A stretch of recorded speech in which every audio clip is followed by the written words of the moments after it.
to the Red Riot Games Grand Archive Canadian Regionals. Today I am joined by Cam from Lineage Break. And Cam, I'm not sure if you are listening to this, but Hey, how's it what's going, going on, man? guys?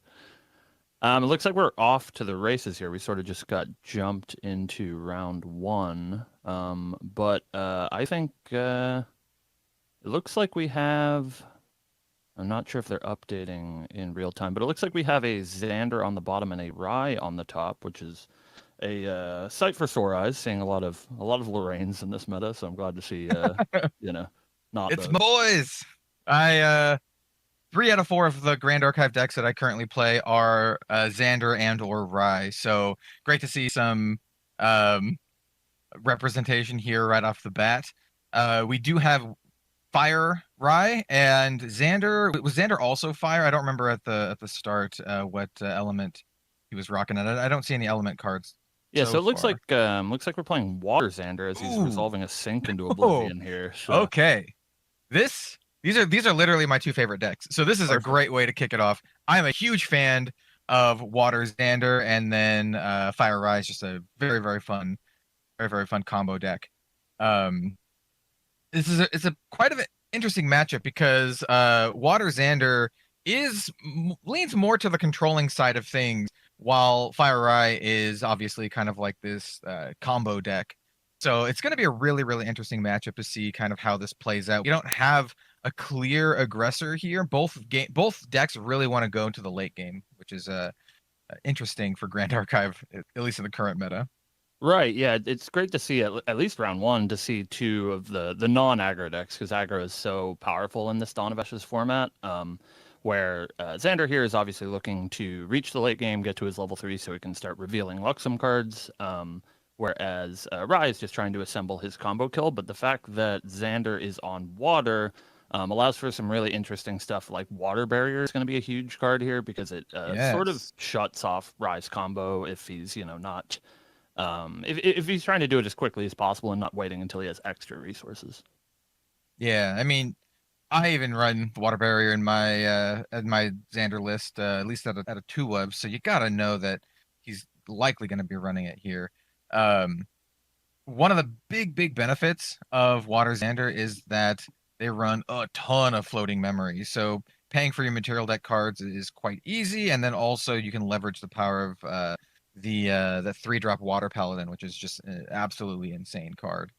Yeah, we've Um, already seen him go through an Idle Thoughts here. He just played a Chilling Touch, which is going to give him another floating memory. So he's going to pretty easily hit level 3. It's just, it depends what we can do when we get there. Yeah, it really all depends on how many Lexum cards are in his hand. Um, Difficult to see right now, but I there's at least, is that a Lightweaver's Assault at least Yeah, I think I in see at hand? least a Light Weavers. Lightweavers will end up being like a very nice finisher for Xander here. But that's that's a long ways coming, right? Right. Like it's we're not going to see that card in effect for a little while. Though we do see a level 3 Xander already, which is where you want to be here.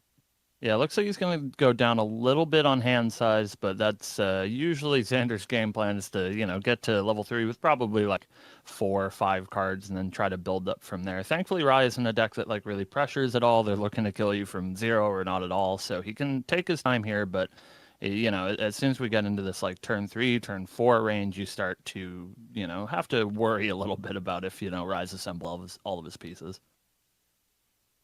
Yeah. I do believe the unit on board on Xander's side that was just killed was a is it an Honorable Vanguard alternate art, I think, from the new collector packs or the supporter packs, I believe.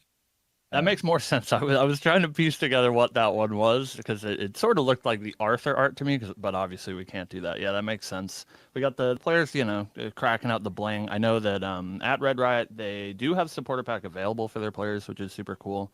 At all of these Grand Archive regionals. yeah, there we had just a good old Grand Crusaders ring popping off, drawing an extra card. Just a great staple, like you said earlier. Xander just wants to draw a ton of cards, have a massive hand, so he can basically play something and then have light cards to reveal during the champion trigger.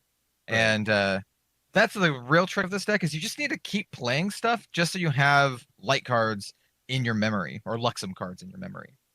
Yeah, it's such a hard balance to strike because, you know, the Luxem cards by themselves, you don't usually really want to like cast them. So they are usually just dead cards in your hand. So you have to find a sweet spot between cards that you want to cast and cards that you want to use to cast those other cards that you can then reveal on your next turn. Yeah, for sure. It's definitely like a delicate balance. Um, when you have to cast or play your like gleaming cut, you know Right. you're in a dire situation, right? Instead of just revealing it and drawing a bunch of cards. Right. On the Rye side, we do have a nice little spell book into the advanced element spell book, which will take the powers of the other one, which does give Rye a +1 level. You can also banish it to draw a card, but I imagine he's not going to be doing that Right. anytime soon. Yeah, Tome of Sacred Lightning is so huge. It's not something that Rye players typically get to do, just because the getting out the Tome of Knowledge in the first place is like kind of a tall ask, especially since, like we said earlier, it's a very aggro heavy game. But in these slower matchups, they can take their time, and Tome of Sacred Lightning gives them so much extra control over their hand. It looks like he's just trying to sculpt, you know, the literal perfect hand, since he's not under a whole lot of pressure. Yeah, I mean, like I said, this is a really, really interesting matchup. I imagine that this game is going to go on for a little while, but you really never know with Rye. He could just kind of pop off out of nowhere and win the game in a couple turns. Right. Tome of Sacred Lightning, Cam mentioned, was going to give him some advantage over time. Like it allows him to banish a card at random from his memory and then get a draw card, which is great. So it kind of fuels Rye's hero or champion ability to gain levels from arcane cards and banishment, and then also draw some cards. So yeah, this is a good position for Rye. If I'm the Rye play, I gotta feel like a little happy here at least, right? Yeah, I think that you're probably pretty pleased to see this matchup. They do have like a little bit more counterplay, like we mentioned with Water Barrier, than other decks do, but not being under pressure is just so huge for this combo deck that just wants to assemble this like 10 card hand. And you know, if you can probably get to a point if Xander's not pressuring you enough where you can set up your hand to play around 1, 2 Water Barriers, you know. Yeah, and for those of you who don't know, Water Barrier is just a fast action that says the next time damage will be dealt to your champion this turn, prevent all but one of it. Right. So when Raya is tossing out 11 damage cards, preventing all but one of 11 damage is pretty good. Um, but you know, Xander's going to be pretty limited on those. Like we don't know how many he's running in his deck, if any at all. Like I said, I personally run 2 in my water Xander deck, but he's got to have it, right? Yeah, And I think that's pretty common. And th- yeah, it's telling that he also hasn't materialized like a safeguard amulet, which is something that'll also often come into these Rye matchups. But that's something that a lot of people put in their sideboards, and since we haven't seen it yet, we probably assume it's there. yeah, I would think so, but um, perhaps Xander is just being more proactive. Like we did see Grand Crusader's Ring. We'll have to wait and see what he materializes next. But Right. oh, I mean, for his deck, hopefully he's running it in the deck. Right. Yeah, this is you know, the game is fairly small since we're playing with just the first set. So you do sort of need to hopefully prepare for everybody. Lorraine is super popular, so she's usually where people's main decks are dedicated to, and then decks like Rye usually gets the sideboard slots. Yeah, yeah, for sure. And then poor Sylvie. Well, maybe come Fractured Crown, we can see some sideboard tech versus Sylvie, but I imagine most players aren't going to be teching against Sylvie, at least for this event. Yeah, I Um, think she looks great in FTC. I was actually super excited when they were putting up the player names. One of them was listed as Sylvie Earthstune, and I was hyped, and then it turns out to not be true. oh, oh. Um, all right. So we have Rye doing a bunch of Rye stuff. We do have an arcane blast here coming down for 11 points of damage, followed immediately by a fireball, taking Xander up to 24. Yeah, and it looks like now we're casting a Reckless conversion. He's going to get all of these cards, aside from 4 getting banished at random, back into his hand, and he surely has to have at least something that deals 1 damage here. Yeah, yeah. Xander's max health is 25, so any point of damage will be lethal here. An Arcane He, Blast did get banished, so maybe that was what he was hoping for. yeah. Oh He's, well, here he's we have. digging. Yeah, and this is what Rye does. Yep. Oh, okay, sure. Yeah, the creative shock or get over the line, discarding a fire card to deal 2 damage to Zander there. Yeah, I mean, that's the power of Arcane Rye, without any pressure on himself, he could just sculpt the perfect hand and then just pop off. The game ended in a single turn between, Arcane Blast, Fireball, and then just digging for that last piece of damage. And yeah, this matchup is really going to hinge on the amount of damage prevention that Water Xander can get, and being able to possibly come back from a really big turn if Rye is unable to seal the deal. There's a lot of healing. Like Xander can heal quite a bit, but not if he dies in one turn, right? Right. Yeah, that 24 was not necessarily a death knell for Xander, because if he got to go back to his turn, there's like a real chance that he was healing for 9, maybe plays something like a Revitalizing Cleanse and reveals those cards again. So Rye does really have to do it all in one shot, 0 to 25. He can't really, rely on chip damage. Yeah, like you said, I think it just really depends on the depth of prevention effects like Water Barrier, Safeguard Amulet that Xander has access to. And also, it depends on his build of the deck, but really, what every deck wants to do against Rye is sort of pivot as much as they can into the aggressor. So hopefully Xander can find stuff like Frostworn Paladin and Honorable Vanguards to just sort of, put some amount of clock on the Rye player. Yeah, the Frostborn Paladins are insanely good. She's huge. Yeah, it'll put a lot of pressure. If he's able to banish a floating memory to the 3/4 for 3, that also like replaces itself. It's a great card. Yeah, I think it might be the best ally in Dawn of Ashes. Yes, I don't think I would not argue with that at all. That it's one of my favorite. Like I said, Water Xander is like one of my favorite decks, and so like just being able to drop a Frostborn Paladin is huge. And we looks like we've lost the screen for just a second. We'll get that back momentarily. But until then, um, We can I would just like imagine Xander's casting Idle Thoughts, looking at the top 4 cards of this right, deck. yeah, yeah, just kind of spinning the wheels, doing stuff. Maybe playing Library Witch, which it was Sure. interesting. Like that is running Library Witch. That is a card that has initially saw a ton of play, but I ended up cutting it for more, I don't know, maybe I'd call it proactive stuff. So it's interesting to see uh Library Witch kind of make it back into uh Rye lists here, because I think personally I only run the only unit that I run in mine is Dungeon Guide. Sure.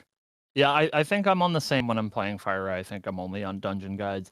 Library Witch is sort of a concession to the like fire aggro decks if they're running all around and they're trying to cast something like Rending Flames that if it hits usually does somewhere between 6 and 12 damage. Just having a body in the way is great for that, but she is sort of Yeah. a liability to against decks like Lorraine, who gets to draw a card when she kills allies at level 2. So Yeah, an and interesting choice. yeah, speaking of like the fire Lorraine, I was thinking about why Xander didn't drop a safeguard amulet, and it could be just because it was in his sideboard. Because I know for example, my water my water Xander actually runs safeguard amulet in the sideboard, and then I run lantern main board because I expect to come across um the rending flames erupting rhapsody shenanigans more. Right. Um, so I mean, this could be a game where we see safeguard amulet come into play a little bit earlier. Um, Yeah, hopefully. I think that I'm usually on the same, nullifying lantern in the main deck, and then safeguard amulet in the sideboard, and of course Kel and I are deck building savants, so you can take our yeah. word for it. Clearly. Hey, we have like my two favorite decks round one here, It's so true. that's yeah, it's great representation.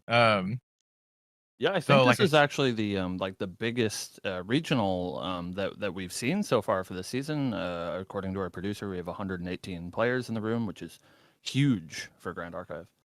yeah, 118 registered players, which is an awesome first showing, basically. I mean, the Grand Archive regionals are the first actual, major sanctioned Grand Archive events, and so seeing this kind of turnout right off the bat is really encouraging and really really cool to see. We all know that the Ascent sold out within minutes, Yes, sir. but it's great to see these other events that aren't quite as high profile and doesn't have as much like cool swag as the Ascent. Though there are some very very cool things up for stakes here. You do have invite and also the very very cool card that comes with that invite. Yeah, I'm so unbelievably jealous that, of course, we're gonna have store championships around the world, but the regionals are pretty few and far between. There's only 5 of them, and you do get a different invitational card if you get one regionals. I believe this event is going to be the top 8 players get an Orb of Regret alternate art invitational card, which is so cool. Yeah, I've seen some pictures of them. They look really really good, as expected from anything from Grand Archive. There is that level of quality, and yeah, quality's great. They come in these cool little boxes too. Um, and I do believe that you trade them in. When you basically when you cash in your invite, you trade them in, and you get another version of the card. I do believe that's Yeah, kind of how it it's works. so cool. Yeah, you get like the one that the players are going to receive today. I believe is foil and it's full art and it has the alternate art on it. But when you take that card to your nationals, in this case it'll be North American nationals, you trade it in and they give you a CSR version of that card, which we assume will have the artist signature and stuff that we are familiar with from those CSRs. Super Yeah, cool. and what I really like about this is those cards are tradable too, like just like any other card. So people can trade the cards and thereby also trade the invites, which is a very like unique way of doing it instead of having to do some weird like transfer of um, numbers between accounts or whatever, like some other games do. You literally just trade the card, and if you have the card, you can turn in the card to participate, which is super cool. Yeah, I think it's Um, fantastic that they get this sort of like memento for their invite, but also for, if there's grinders out there for Grand Archive that are traveling all over to all these regionals, they get, at least some sort of benefit for having these multiple invite cards. They can either, trade it or give it to a friend or something. I think is awesome. yeah, I mean, it's like what some other card games do when you get like a card as a reward. If you don't need it, then it's extra cash prizing more or less, right? You sell Right. the card, and then you can go from there, which is great. And also, you got to know that those are going to be really really nice collector pieces in the future, especially if a lot of them get cashed in, right? There's not going to be very many of them floating around, which is cool. Yes, especially these regional cards. They're just doing them for these 5 regionals, and I assume most of those will be the top 8 players, and then they'll be doing them for Ascent as well. But even that is what, like 30, 40 cards. Yeah, not a whole lot, not a Yeah. whole lot. And just give us another moment while we get the game board back up here. Very interesting to see how the game has progressed. It looks like we did have possibly a judge call halfway through, but you know, all we can do now is speculate. Yeah, hopefully the judge call means we didn't miss too much of the action. Maybe they paused the game for a few minutes. Yeah, and I if we come back and we see Xander just has a bunch of like dudes on the field, then I would say like Xander. Well, he doesn't. Okay, Okay, well, well, there's that. That's a seer, I believe, on the board, or a it's tide a diviner. tide I'm sorry. diviner. Yeah. Yeah, which is just a 1/1. Great Yeah, on that enter effect, but just a 1/1. Followed into the same tide diviner. Well, not actually the same, of course, but another tide diviner. it looks like Rye's Uh, taking 3 damage, so this tide diviner is going to work. She's getting yeah, across the right. line. She's only got to do 19. Well, he's at level 2. She's only got to do 22. It's not so bad. Just 22. Hey, well, she now has a friend. She Right, now double has a the friend. clock. Yeah. Um, Hey, Water Center does run a decent number of allies on, we talked about the Frostborn Paladin with the Tide Diviner. I personally also like to run Nghia, Snow Sure. Fairy, Dungeon Guide, Kingdom Informant, Intrepid Highwayman. So like there's a good number of um dupes that he can play to push some pressure. Oh, hey, look, dungeon guide. That's not a good sign for one of our two players. Yeah, yeah. Though it looks like we whiffed a little bit on the banishes. I don't see any arcane cards, which is important to note. Because going up to level 3 for Rye means that Arcane is online, and also he's going to get +1 level for every Arcane Element Mage card in his banishment. Yeah, it looks Um, like he hasn't pulled any aside here, so I'm not sure how many he has. But it looks like we're going to go ahead and cast an Arcane Disposition. Very powerful card. Allows you to draw 3 cards, but it says at the end of your turn you have to discard your hand. So he's sort of priced into either trying to go for the kill this turn or making sure that he uses all of his cards as efficiently as possible.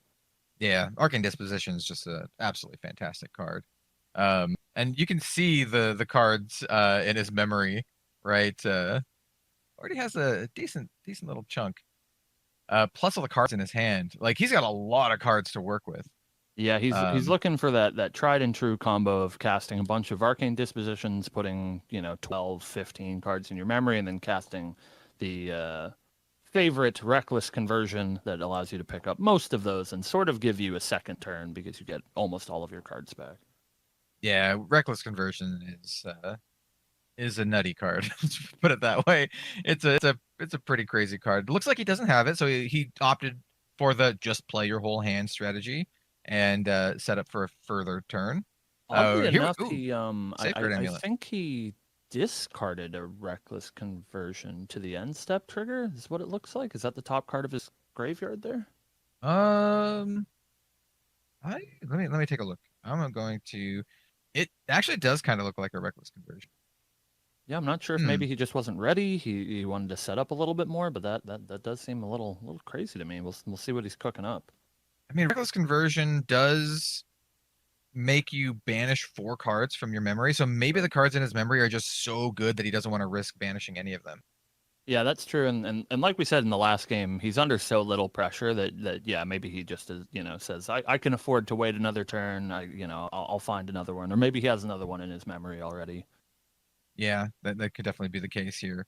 And as I mentioned, we do see a Safeguard Amulet from Zander, which you got to know he's like, I need this Right. because Rise just kind of popping off. That will prevent 4 non-attack damage, but I've seen Rise be able to push, upwards of 30 plus damage in a turn. So we'll see how relevant that Safeguard Amulet is going to be, especially since Rye has almost no pressure, right? On Xander's board, we do see what I think is an alternate art Honorable Vanguard, Right. um, and nothing else.